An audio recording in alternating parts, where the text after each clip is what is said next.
अब तक आपने क्राइम तक पर अपराध की कई दास्तान सुनी होंगी, लेकिन आज जो कहानी हम आपको क्राइम तक पर सुनाएंगे वो किसी फिल्मी स्टोरी से कम नहीं है।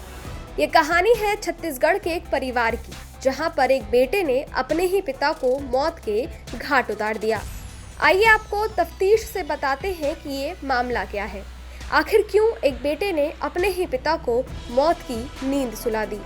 एक रिपोर्ट के मुताबिक छत्तीसगढ़ के पलारी थाना क्षेत्र का रहने वाला भगवती शराब के नशे में बुधवार यानी कि 3 अक्टूबर को घर में गालियां दे रहा था। उसी दौरान उसका बेटा दुलेश्वर सेन घर पहुंचा।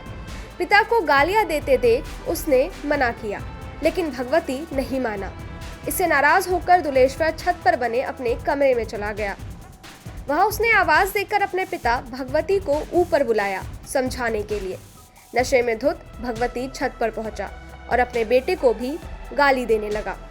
इस पर दुलेश्वर ने समझाया कि घर में जवान बेटी है, माँ है, आप गालियां मत दो।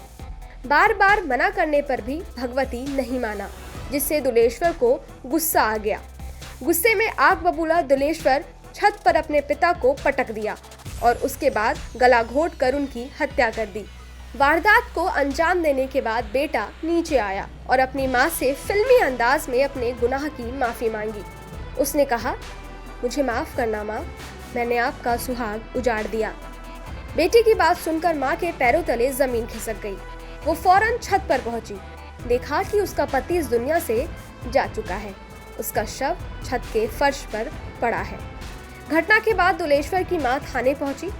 वहां उसने अपने बेटे के खिलाफ हत्या का मामला दर्ज कराया। पुलिस फौरन मौके वारदात पर पहुंची, लेकिन तब तक आरोपी बेटा फरार हो चुका था। थाना प्रभारी प्रमोद सिंह का कहना है कि जल्द ही आरोपी को गिरफ्तार कर लेंगे। अब देखना ये होगा कि कब तक पुलिस आरोपी बेटे को सलाखों के पीछे पहुंचा पाती है। ब्यूरो रिपोर्ट, क्राइम तक।